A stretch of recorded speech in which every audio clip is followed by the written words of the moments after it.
എല്ലാവർക്കും സ്വാഗതം. ഈ റിവ്യൂ ഇഷ്ടപ്പെടുവാണെങ്കിൽ ഒന്ന് ലൈക്ക് ചെയ്തും സബ്സ്ക്രൈബ് ചെയ്തും സപ്പോർട്ട് ചെയ്യണേ. അപ്പോൾ കല്യാണ നിശ്ചയം മുടങ്ങി എല്ലാവരും പോകുന്നത് ജനലിലൂടെ ഇങ്ങനെ നോക്കി നിൽക്കുന്നുണ്ട് ഗംഗ. അത് കഴിഞ്ഞാൽ ആകെ വിഷമത്തിലാണ് എല്ലാവരും. ഇങ്ങനെ ഇരുന്ന് സംസാരിക്കുന്നതിനിടയ്ക്ക് കാവേരി ശാരദയോട് പറയുന്നുണ്ട്, അമ്മ കാണിച്ചത് ഒരു എടുത്തുചാട്ടമായിപ്പോയി. അമ്മ ആദ്യം ഗംഗേച്ചിയോട് ചോദിക്കണമായിരുന്നു, ഗംഗേച്ചിക്ക് വിനീതേട്ടനെ വിവാഹം കഴിക്കാൻ താല്പര്യമുണ്ടോ എന്ന്. അല്ലാതെ അമ്മ പറയുന്നതെല്ലാം തലയാട്ടി കേൾക്കാൻ ഗംഗേച്ചേച്ചി എന്നെ ഒരു പാവയാണോ എന്നൊക്കെ ചോദിക്കുമ്പം ശാരദ പറയുന്നുണ്ട്, അതിന് വിനീതിനെ അവൾക്ക് ഇഷ്ടമല്ലേ, പിന്നെ എന്താ കുഴപ്പം എന്നൊക്കെ ചോദിക്കുമ്പം അതൊക്കെ പോട്ടെ, അതിനപ്പുറം വേറൊരു കാര്യം നടക്കാനുണ്ടായിരുന്നു. അമ്മ വിനീതേട്ടൻ്റെ അമ്മായിയോട് ചോദിച്ചായിരുന്നോ ഈ വിവാഹത്തിനെ കുറിച്ച്? ഇല്ലല്ലോ. അമ്മായിയുടെ അനുവാദം മേടിക്കണ്ടായിരുന്നോ? ഇനിയിപ്പോൾ അമ്മായി സമ്മതിക്കുമെന്ന് തോന്നുന്നുണ്ടോ എന്നൊക്കെ ചോദിക്കുമ്പോൾ രാധമ്മ പറയുന്നുണ്ട്, അതോർത്ത് നീ പേടിക്കണ്ട, അവളുടെ സമ്മതം ഞാൻ മേടിച്ചോളാം എന്ന്. അങ്ങനെ ഇവർ സംസാരിച്ചിരിക്കുന്നതെയും കറക്റ്റ് അങ്ങോട്ടേക്ക് സുജാത വരുന്നുണ്ട്. സുജാത കാര്യങ്ങളെല്ലാം അറിഞ്ഞാണ് വരുന്നത്. ഇവർക്കിട്ട് പണി കൊടുക്കാൻ വേണ്ടി തന്നെയാണ് വരുന്നത്. വന്നിട്ട് ഇന്ന് ഗംഗയുടെ കല്യാണ നിശ്ചയമായിരുന്നു അല്ലേ, എനിക്ക് വന്നുണ്ടായിരുന്നു, പക്ഷേ വേറൊരു തിരക്കിലായിപ്പോയി, അതുകൊണ്ട് എനിക്ക് വരാൻ പറ്റിയില്ല, എന്തിയാ അവൾ എന്ന് ചോദിക്കും. അന്നേരം ഗംഗമോളെ ഇങ്ങ് വന്നേ എന്ന് പറഞ്ഞ് ശാരദ വിളിക്കുന്നുണ്ട്. ഗംഗ അങ്ങ് വന്നു കഴിയുമ്പോഴേക്കും ഏതായാലും കല്യാണ നിശ്ചയമൊക്കെ കഴിഞ്ഞല്ലോ, ഇനിയിപ്പോൾ കല്യാണമല്ലേ. ഞാൻ ഇന്ന് വിനീതിന് വേണ്ടി ഒരു പെൺകുട്ടിയെ പോയി കണ്ടായിരുന്നു, സ്കൂൾ ടീച്ചറാണ്, നമുക്ക് ഈ വിവാഹവും കൂടി ഒരുമിച്ച് നടത്താം എന്നൊക്കെ ഇങ്ങനെ പറയുക. എന്തെങ്കിലും രാധമ്മ, ഇതെന്താ സുജാത നീ പറയുന്നത്? ഗംഗമോളെ കല്യാണം കഴിക്കാൻ പോകുന്നത് നമ്മുടെ വിനീതാന്ന് പറയുമ്പോൾ, നമ്മുടെ വിനീതോ? ഏതോ ഒരു വിനീതുമായിട്ടാണ് ഇവളുടെ കല്യാണ നിശ്ചയം നടത്തിയത് എന്ന് ഞാൻ അറിഞ്ഞായിരുന്നു, കല്യാണം കഴിപ്പിക്കാൻ തീരുമാനിച്ചത് എന്ന് ഞാൻ അറിഞ്ഞായിരുന്നു, അത് നമ്മുടെ വിനീതാണ് എന്ന് ഞാൻ അറിഞ്ഞില്ല എന്ന് പറയും. എന്നിട്ട് ഇത്തിരി ദേഷ്യത്തിൽ തന്നെയാണ് സുജാത പറയുന്നുണ്ട്, എൻ്റെ കൊക്കിന് ജീവനുണ്ടെങ്കിൽ, എൻ്റെ ഈ കഴുത്തിന് മേലെ എൻ്റെ തലയുണ്ടെങ്കിൽ ഈ വിവാഹം നടത്താൻ ഞാൻ സമ്മതിക്കത്തില്ല. കാരണം നിങ്ങൾക്കാർക്കും ഇതിനു മുമ്പ് എൻ്റെ മകനെ വേണ്ടായിരുന്നല്ലോ, അവനെ വിവാഹം കഴിക്കാൻ ഇവൾക്ക് താല്പര്യമില്ല എന്നല്ലേ പറഞ്ഞിരുന്നത്. ഇവളുടെ നഖം തൊട്ട് മുടി വരെ വിഷമാണ്, അങ്ങനെയുള്ള ഒരുത്തിയെ എൻ്റെ മകൻ വിവാഹം കഴിക്കാൻ ഞാൻ സമ്മതിക്കത്തില്ല എന്ന് തന്നെ പറയും. അന്നേരം രാധമ്മ, നീ എന്താ മോളെ നീ ഇങ്ങനെയൊക്കെ പറയുന്നത്? നമ്മുടെ ഗംഗമോളല്ലേ, അവളുടെ ജീവിതം നശിച്ചു പോകുന്നത് നമുക്ക് കണ്ടു നിൽക്കാൻ സാധിക്കുമോ എന്നൊക്കെ ചോദിക്കുക. അന്നേരം സുജാത പറയുന്നുണ്ട്, കണ്ടു നിൽക്കാൻ സാധിക്കും, എനിക്ക് സാധിക്കും, എനിക്കൊരു കുഴപ്പമില്ല. കാരണം ഈ വിവാഹം നടക്കാൻ ഏറ്റവും കൂടുതൽ ആഗ്രഹിച്ചത് എൻ്റെ മകനായിരുന്നു. അവന് നിങ്ങളെല്ലാവരും കൂടി അങ്ങ് പറഞ്ഞ് മനസ്സിലാക്കിയല്ലോ, അവന് ഇവള് ചേരില്ല, ഇവൾക്ക് കുറച്ചുകൂടെ നല്ല ആൾക്കാർ കിട്ടും എന്നൊക്കെ പറഞ്ഞ് അവനെ മാറ്റി നിർത്തി നിങ്ങൾ. അന്ന് അവൻ്റെ വേദന എത്രത്തോളം ഉണ്ട് എന്ന് ഞാൻ കണ്ടതാണ്. അങ്ങനെ കണ്ട ഒരമ്മ എന്ന നിലയ്ക്ക് എൻ്റെ മകൻ ഇനിയും ഇവളെ വിവാഹം കഴിക്കാൻ ഞാൻ സമ്മതിക്കത്തില്ല എന്ന് തന്നെ പറയുന്നു. അന്നത്തേക്കും ആകെ വിഷമമാകുന്നു ശാരദയ്ക്ക്. ശാരദ വന്നിട്ട് സുജാതയുടെ അടുത്ത് തൊഴുതു പിടിച്ച് പറയുന്നുണ്ട്, എൻ്റെ തെറ്റാണ്, ഞാൻ ഒന്ന് സുജാതയോട് ചോദിക്കേണ്ടതായിരുന്നു, സുജാതയോട് ചോദിക്കാതെ ഈ വിവാഹം നടത്താൻ ഞാൻ തീരുമാനിച്ചത് തെറ്റാണ്, എൻ്റെ മാത്രം തെറ്റാണ്, എൻ്റെ മകളുടെ ജീവിതം നശിപ്പിക്കരുത്, വിനീതും ഇവളും തമ്മിലുള്ള വിവാഹത്തിന് സമ്മതിക്കണം, ഞാൻ കാല് പിടിക്കാം എന്ന് പറഞ്ഞ കാലയിൽ ഇങ്ങനെ തൊഴുതു പിടിച്ച് നിൽക്കുവാണ്. അന്നേരം സുജാത പറയുന്നുണ്ട്, ഇപ്പം നീ എൻ്റെ കാല് പിടിക്കുന്നു, ഇതിനു മുമ്പ് ഈ വിവാഹം നടത്താൻ വേണ്ടി ഞാൻ നിൻ്റെ ഭർത്താവിൻ്റെയും നിൻ്റെയും ഒക്കെ കാല് പിടിച്ച് ഇവിടെ വന്ന് കരഞ്ഞിട്ടുണ്ട്. അന്ന് നിങ്ങൾക്ക് എൻ്റെ മകനെ വേണ്ടായിരുന്നു, അന്ന് നിങ്ങൾ വേറെ ആളെ കണ്ടുപിടിച്ച് വിവാഹം നിശ്ചയം വരെ എത്തിച്ചു, അത് മുടങ്ങിപ്പോയി. പിന്നെയും ഒരു വിവാഹ നിശ്ചയം വന്നു, അന്നേരം അത് മുടങ്ങിപ്പോയി. ഇന്ന് വന്ന ആ ചെറുക്കൻ രണ്ടാം കെട്ടുകാരനല്ലായിരുന്നുവെങ്കിൽ, അവനൊരു കുട്ടി ഇല്ലായിരുന്നുവെങ്കിൽ വിവാഹ നിശ്ചയം നിങ്ങൾ നടത്തിയേനെ. അവനെ വിവാഹം കഴിച്ചു പോവുകയും ചെയ്തേനെ. അപ്പം നിങ്ങൾക്ക് ആർക്കും എൻ്റെ മകൻ വിനീതിനെ ആവശ്യമായി വരുമായിരുന്നില്ല. പക്ഷേ ഇന്ന് ഇവിടെ ഇതൊക്കെ സംഭവിച്ചുകൊണ്ടല്ലേ നിങ്ങൾക്ക് എൻ്റെ മകനെ വേണ്ടി വന്നത്. അങ്ങനെ ഒരു കാര്യത്തിന് എൻ്റെ മകനെ വെച്ച് തരാൻ ഞാൻ അനുവദിക്കില്ല, എനിക്കിഷ്ടവുമല്ല. ഇപ്പം നീ എൻ്റെ കാലിന് മുമ്പിൽ നിന്ന് എഴുന്നേറ്റില്ലെങ്കിൽ ഞാൻ ചവിട്ടി തീർപ്പിക്കും, എന്നെ തടയാൻ ഒരാളും കാണുകയല്ല ഇവിടെ എന്ന് പറയും. എന്നിട്ട് ചോദിക്കും, ആർക്കെങ്കിലും ധൈര്യം ഉണ്ടോ എന്ന്. എന്തെങ്കിലും കാവേരിക്ക് ദേഷ്യം വന്നിട്ട് എടുത്ത് ചാടാൻ തുടങ്ങുമ്പോഴത്തേക്കും പിടിച്ച് നിർത്തോട്ടെ യമുന, ഒന്നും മിണ്ടരുത് എന്ന് പറഞ്ഞ്. അന്നേരം പറയുന്നുണ്ട്, ഇപ്പോഴും മനസ്സിലായല്ലോ ഒരെണ്ണത്തിന് എന്നോട് എതിർത്ത് പറയാൻ ധൈര്യമില്ല എന്ന്. ഈ കാര്യത്തിൽ ഞാൻ പറയുന്നത് എന്തും നിങ്ങൾ അനുസരിക്കുമെന്ന് നിങ്ങൾക്ക് മനസ്സിലായില്ലേ എന്നൊക്കെ ചോദിക്കുവാണ്. അപ്പോഴത്തേക്കും വിനീത് കയറി വരും, വേണ്ട എന്ന് പറഞ്ഞ്. എന്നിട്ട് ശാരദയെ പിടിച്ചെഴുന്നേൽപ്പിക്കും. എന്നിട്ട് പറയുന്നുണ്ട്, അമ്മയുടെ കാല് പിടിക്കേണ്ട കാര്യമൊന്നുമില്ല, അമ്മ പറഞ്ഞ എല്ലാ കാര്യങ്ങളും നേരാണ്, എനിക്കൊരുപാട് വിഷമങ്ങൾ ഉണ്ടായിട്ടുണ്ട്, എൻ്റെ ആ വിഷമങ്ങളെല്ലാം മറക്കാൻ ഞാൻ തയ്യാറാണ്, അതുപോലെ അമ്മയ്ക്കും മറന്നുകൂടെ എന്ന് ചോദിക്കുന്നു. എന്നിട്ട് പറയുന്നുണ്ട്, ഈ വിവാഹത്തിന് അവരെന്നോട് അനുവാദം ചോദിച്ചായിരുന്നു, അന്തിമമായ തീരുമാനം പറയേണ്ടത് ഞാനല്ലേ അമ്മേ, എന്നോട് ചോദിച്ചിട്ടാണ് അമ്മായി അങ്ങനെ ഒരു തീരുമാനം എടുത്തത്, അമ്മയ്ക്ക് ഇത് സമ്മതിച്ച് തന്നുകൂടെ എന്നൊക്കെ ഇങ്ങനെ ചോദിക്കുമ്പോഴും സുജാത പറയുന്നുണ്ട്, ഞാൻ സമ്മതിക്കത്തില്ല, ഞാൻ ജീവിച്ചിരിക്കുമ്പോൾ ഈ കല്യാണം നടക്കില്ല എന്ന് തന്നെ പറയുന്നു.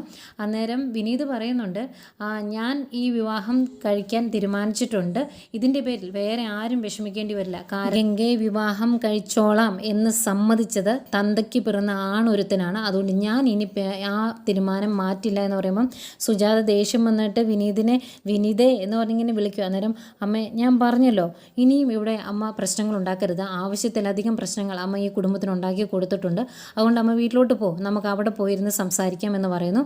ഒന്നും മിണ്ടുന്നില്ല. കുറച്ചു നേരം ദേഷ്യപ്പെട്ട് നിന്നിട്ട് സുജാത അങ്ങ് പോകാൻ തുടങ്ങുക. അന്നേരം വിനീത് വരുന്നില്ലല്ലോ, അന്നേരം തിരിഞ്ഞ് നിൽക്കും. അന്നേരം വിനീത് പിന്നെയും പറയുന്നുണ്ട്, അമ്മ പേടിക്കണ്ട, ഇവരെന്നെ ബലമായി പിടിച്ച് വിവാഹം കഴിപ്പിക്കുമെന്നില്ല, ഞാനൊരു ആൺകുട്ടിയല്ലേ അമ്മ, അതുകൊണ്ട് പൊയ്ക്കോ, ഞാൻ വന്നേക്കാം എന്ന് പറയുന്നു. സുജാത അങ്ങ് പോയി കഴിയുമ്പോഴേക്കും ആകെ വിഷമിച്ച് നിൽക്കുവാണല്ലോ എല്ലാവരും.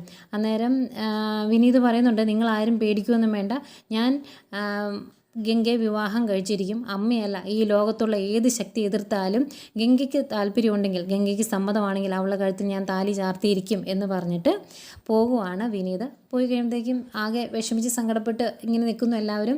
ഗംഗയുടെ മുഖഭാവത്തിൽ നിന്ന് ഗംഗയ്ക്ക് ഭയങ്കര ഇഷ്ടമാണോ ഇഷ്ടക്കേടാണോ എന്നൊന്നും അങ്ങ് മനസ്സിലാവുന്നില്ല. ഇങ്ങനെ അങ്ങ് ആകെ വിഷമത്തോടെ ഇങ്ങനെ നിൽക്കുന്ന ഗംഗയാണ് കാണിക്കുന്നത്. പിന്നെ വിനീത് പോയി കഴിയുമ്പോൾ രാധമ്മ പറയുന്നുണ്ട് സുജാതയുടെ അടുത്തോട്ട് എങ്ങനെയാണ് ഇവളെ പറഞ്ഞു വിടുന്നത് എന്നൊരു പേടി എനിക്കുണ്ടായിരുന്നു, പക്ഷേ ആ പേടി എനിക്കിപ്പില്ല, കാരണം എൻ്റെ വിനീത് മോൻ നന്നായിട്ട് അവൻ്റെ ഭാര്യയെ നോക്കിക്കോളും എന്നൊക്കെ പറയുന്നു.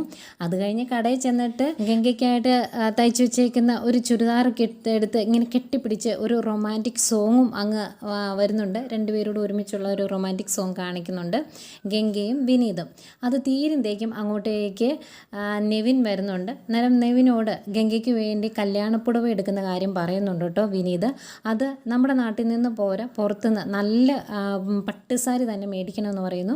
അന്നേരം നെവിൻ പറയുന്നുണ്ട്, അതിന് ഞാൻ സഹായിക്കാം, ഈ ഭൂഗോളത്തിൻ്റെ ഏത് കോണിൽ പോയി വേണമെങ്കിലും നമുക്ക് ഡ്രസ്സ് എടുക്കാം, അതിന് വണ്ടിയും പെട്രോളും ഫ്രീ ആയിട്ട് ഞാൻ തരാം എന്ന് പറയുവാണ്. അന്നേരം വിനീതിനൊരു സംശയം, ഏതായാലും ഇങ്ങനെയൊക്കെ ഇത്രയും സംഭവങ്ങൾ നടന്ന സ്ഥിതിക്ക് ഗംഗ ഡ്രസ്സ് എടുക്കാൻ വരികയല്ലായിരിക്കും കൂടെ, അപ്പോൾ പിന്നെ എന്താ ചെയ്യുന്നതെന്ന് ചോദിക്കുമ്പോൾ ആ ഗംഗയുടെ അനിയത്തി ഒരു കുട്ടിയുണ്ടല്ലോ, അതിൻ്റെ പേര് ഞാൻ മറന്നുപോയി എന്ന് പറഞ്ഞാൽ ആശാൻ അഭിനയിക്കുവാണേ. അന്നേരം വിനീത് കാവേരിയോ എന്ന് ചോദിക്കും. അന്നേരം ആ കുട്ടി ഉണ്ടെങ്കിലും മതിയല്ലോ, ഗംഗയുടെ ഇഷ്ടാനിഷ്ടങ്ങൾ അറിയുന്ന ഒരാൾ കൂടെ വേണമെന്നല്ലേ ഉള്ളൂ, അയാളെ വിളിച്ചുകൊണ്ട് വന്നേ നമുക്ക് പോകാം എന്നും പറയുന്നു. ഏതായാലും അത് കേട്ട് പിറ്റേ ദിവസം വിനീത് ഇവിടെ വന്ന ആ സംഭവം പറയുന്നുണ്ട്, ഇങ്ങനെ കല്യാണ ഡ്രസ്സ് എടുക്കാൻ പോകാൻ താല്പര്യമുണ്ട് എന്നുള്ള കാര്യം. അപ്പം അവരാരും അങ്ങ് സമ്മതിക്കുന്നില്ല. ആദ്യമേ ശാരദ പറയും, ഗംഗ ഉടുക്കാത്ത 2 സാരി ഇരിപ്പുണ്ട്, അത് പോരെ എന്നൊക്കെ ചോദിക്കുമ്പം അതുപോലെ കല്യാണത്തിന് പുതിയത് തന്നെ എടുക്കണമെന്നൊക്കെ വിനീത് പറയുന്നുണ്ട്. ഇതിനിടയ്ക്ക് ഗംഗ തയ്ച്ചുകൊണ്ടിരിക്കുമ്പം ഗംഗയുടെ തയ്യൽ മെഷീനിൽ എന്തോ പ്രശ്നം വരുമ്പം പോയി ശരിയാക്കി കൊടുക്കുന്നുണ്ട്. അതിനൊക്കെ രണ്ടുപേരും പരസ്പരം നോക്കുന്നുണ്ട്. പക്ഷേ ഗംഗയുടെ മനസ്സ് കറക്റ്റായിട്ട് നമുക്ക് പിടികിട്ടൂല. ഏതായാലും വിനീതിൻ്റെ നിർബന്ധത്തിന് വഴങ്ങി ഡ്രസ്സ് എടുക്കാമെന്ന് തീരുമാനിക്കുന്നു. പക്ഷേ ഗംഗ പറയും, ഞാൻ കൂടെ വരുന്നില്ല, എനിക്ക് കുറേ ഡ്രസ്സുകൾ തയ്ച്ചു കൊടുക്കാൻ പെൻഡിങ് ഉണ്ട്, കല്യാണത്തിന് മുമ്പ് അതൊക്കെ കൊടുക്കണം എന്ന് പറയുന്നു. ഏതായാലും കാവേരി നീളയും കൂടെ ചെല്ലാം എന്ന് തീരുമാനിക്കുന്നു ഡ്രസ്സ് എടുക്കാൻ വേണ്ടി. ഇതിനിടയ്ക്ക് യമുനയും വിശാലിനെയും കാണിക്കുന്നുണ്ട്. വിശാലിപ്പം യമുനയുടെ അടുത്ത് വരാറൊന്നുമില്ല. അവളെ പിടിച്ചു നിർത്തി സംസാരിക്കുമ്പം അച്ഛനെ അപമാനിച്ചു വിട്ടു ഒരു കല്യാണാലോചന കൊണ്ടുവന്നതിൻ്റെ പേരിൽ എന്ന് പറഞ്ഞ് വിശാലും യമുനയും കൂടെ തെറ്റുവാണ്. വിശാലിന് ഒട്ടും ഇഷ്ടപ്പെടുന്നില്ല യമുന രീതികൾ. നിങ്ങളുടെ കുടുംബക്കാർ എൻ്റെ അച്ഛനെ അപമാനിച്ചു വിട്ടു എന്നൊക്കെ പറഞ്ഞാണ് അവൻ അവളോട് പിണങ്ങുന്നത്. പിന്നെ കാണിക്കുന്നത് പിറ്റേ ദിവസം പോകാൻ വേണ്ടി റെഡിയാവുകയാണ് നിളയ്ക്ക് ജാക്കറ്റ് വേണം, പട്ടുപാവാട വേണം, പോയിട്ട് വരുമ്പം ബിരിയാണി മേടിച്ച് തരണം എന്നൊക്കെ പറഞ്ഞ് കുറേ ലിസ്റ്റ് ഇറക്കുന്നുണ്ട്. കാവേരി പറയുന്നുണ്ട്, ഞാൻ തന്നെ പോയാൽ മതിയായിരുന്നു, ഇതിനെ കൊണ്ട് പോയിട്ടുണ്ടെങ്കിൽ ചിലവ് കൂടും എന്ന്. ഏതായാലും അവർ ഡ്രസ്സ് എടുക്കാൻ പോകുന്നതിന് മുമ്പ് കാവേരിയുടെ കയ്യിൽ കുറച്ച് പൈസ വെച്ച് കൊടുക്കുന്നുണ്ട് ശാരദ. അച്ഛനെ പോലെ തന്നെയാണ് വിനീത്, കൈ പൈസ ഇല്ലെങ്കിലും അഭിമാനി ആയതുകൊണ്ട് പുറത്ത് പറയില്ല, നീ നോക്കിയും കണ്ട് ചെയ്തോണം എന്ന് പറഞ്ഞാണ് വിടുന്നത്. അവിടെ ചെന്ന് ഡ്രസ്സൊക്കെ സാരിയൊക്കെ എടുത്തിട്ട് കഴിയുമ്പം അവർക്ക് ഇഷ്ടപ്പെടുന്ന ഡ്രസ്സിന് 50,000 രൂപ, ഇത്രയും വിലയുള്ള ഡ്രസ്സ് വേണോ എന്ന് കാവേരി ചോദിക്കുമ്പം അത് സാരമില്ല, അതെടുത്തോ, തയ്യൽക്കാരനാണ് എന്ന് കരുതി എൻ്റെ കൈ കാശില്ല എന്ന് കരുതണ്ട എന്നാണ് പറയുന്നത്. അതുപോലെ നിളയ്ക്ക് ഡ്രസ്സ് എടുക്കാൻ വേണ്ടി വിനീതും നിളയും കൂടെ പോയി കഴിയുമ്പം കാവേരിയാണല്ലോ ബാക്കി ഡ്രസ്സൊക്കെ സെലക്ട് ചെയ്യുന്നത്. അന്നേരം കാവേരി നോക്കി ഇങ്ങനെ അടുത്തിരിക്കുന്ന നെവിനെ കാണിക്കുന്നുണ്ട്. അത് കഴിഞ്ഞ് നെവിനടുത്ത് പോയി ഒന്ന് ഇഷ്ടം കൂടാനൊക്കെ ശ്രമിക്കുന്നുണ്ട് കാവേരിയുടെ അടുത്ത്. പക്ഷേ കാവേരി അതിനെല്ലാം സ്കിപ്പ് ചെയ്ത് രക്ഷപ്പെട്ടു പോകുന്നു. അതിലൊന്നും വലിയ പ്രാധാന്യം കൊടുക്കുന്നില്ല.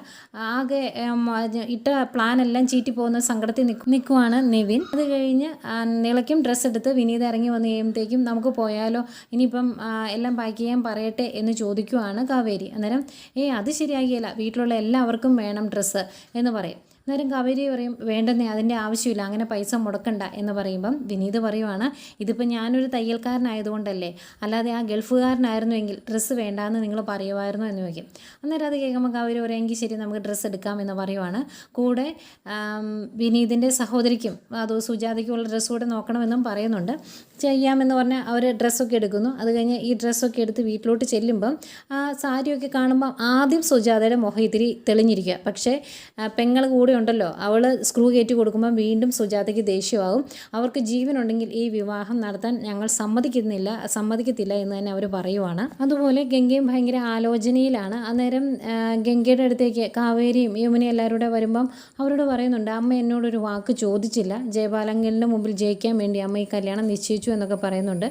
ഗംഗയുടെ മനസ്സിൽ എന്താണോ എന്തോ, ഏതായാലും കല്യാണം നടത്തും എന്ന് തന്നെ വിനീത് പറയുന്നു. രാവിലെ കല്യാണത്തിനായിട്ട് റെഡിയായി ഇറങ്ങുന്നുണ്ട് വിനീത്. അതുപോലെ ഇവിടെ ഗംഗയും റെഡിയായി ഇറങ്ങുന്നുണ്ട്. പക്ഷേ വിനീതിനെ വീട്ടിൽ നിന്ന് വിടാൻ സഹോദരിയും അതുപോലെ അമ്മയെ സമ്മതിക്കുന്നില്ല. അവനെ ബലമായി പിടിച്ച് തള്ളുന്നുണ്ട് റൂമിലേക്ക്. അന്നേരം തല ഇടിച്ചിട്ട് പോയി വീഴുന്ന വിനീതിനെ കാണിക്കുന്നുണ്ട്. ഇനി എന്തൊക്കെ സംഭവിക്കുക എന്നറിയില്ല. ഏതായാലും ഇതൊക്കെയായിരുന്നു ഇന്നത്തെ കഥ.